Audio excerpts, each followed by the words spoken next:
In today's episode, I talk about how to incentivize customers to buy from you again.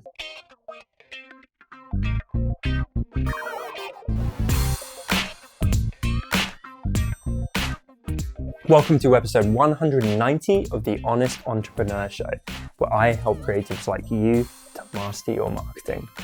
My name is Tom Ross, and let's get into it. Today, before I get into the questions, I want to talk about to-do lists because I am constantly beating myself up, and I'm going against my own advice here. I beat myself up because I have a big to-do list of things for my personal brand, and I'm not getting them done. And I need to realize that it will always be there. I will always have a to-do list. There will always be more work, and actually I am getting quite a lot done, and that's fine. But my God, please don't think that I'm there ticking everything off and always being super prolific.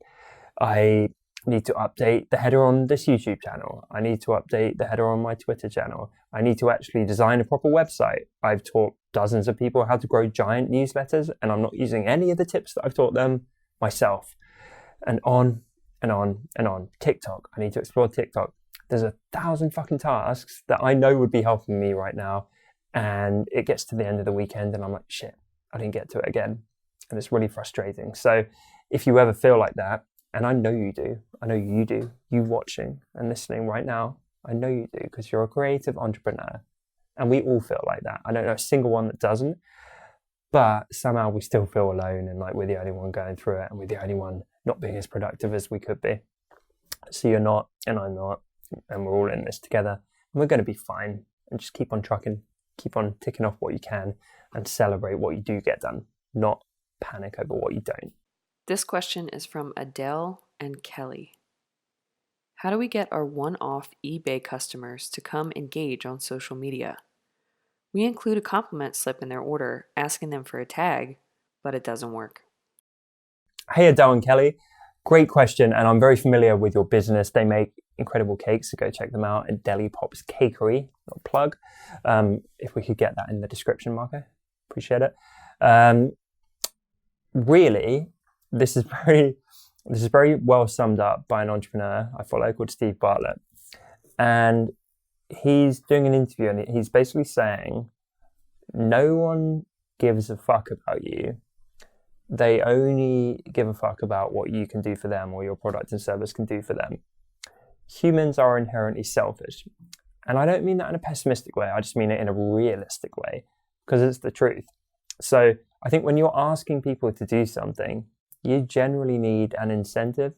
And would you do it? Like, I get deliveries all the time and I see the little cards being like, oh, tag us on Instagram or do this or follow us back, or like, even here's 10% off to come buy something else from us. That stuff doesn't really work, unfortunately. It's generic, it's played out, and it gives them no real incentive. Why would they? It's extra work. They're all busy, they've got their lives. Why would they pick up their phone and be like, you know what I need to do next? I don't need to go feed my kid or do the shopping or have a hot bath or relax. I need to pick up my phone, set an angle, check my lighting, and take a selfie of me and a cake and tag it up so I can benefit this company that I've just given my hard-earned money to actually help them. I'm going to help them a bit more, right? Some people might be that kind, but by the sound of it, not many, and I'm not surprised. So instead, I think you need to do two things. You need to incentivize, and you need to mix things up and innovate and be disruptive and interesting. So let's look at both of those things. How do you incentivize? You incentivize by saying, if you do this, we will do this for you.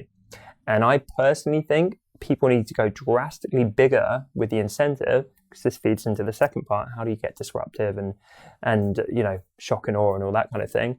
I think people need to go a lot higher because, as I mentioned before, we all get those little generic vouchers. Come back in the store and we give you 10% off. It's not really a big incentive. Like, I don't really want to give you more of my money. It's not going to get me rushing back in your door. Normally it goes in the bin, or at best it goes in my wallet and then it expires because I never spend it, right? We're all very guilty of this stuff. So I think you need to actually run the numbers, and I think you need to look at how generous can you be relative to the lifetime value of those customers, because it could be a kind of loss leader thing, if you Google that term, whereby you give away so much that you wow that person, you have a very high return rate of dragging them back into your business. And then through doing that, you pretty much break even or make a small loss, certainly not a giant profit, but then you retain them for a long time. And so you make your money back over the long term. And I think virtually no one's doing that.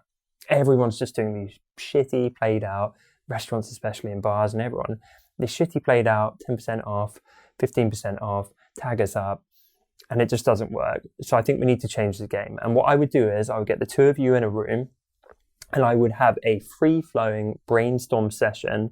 What is every single thing we can do that's interesting and inventive and disruptive that is going to incentivize our customers to do what we want them to do?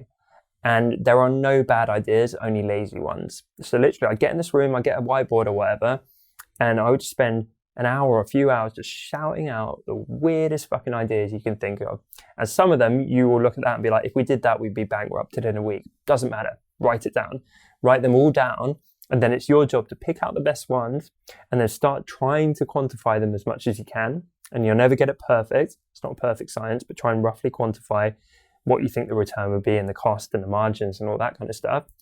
And then get the best ones that you think stand the best business success chances, and then try them for a bit. And if it's a dismal flop, you tried it at least, and then you try another one and another one.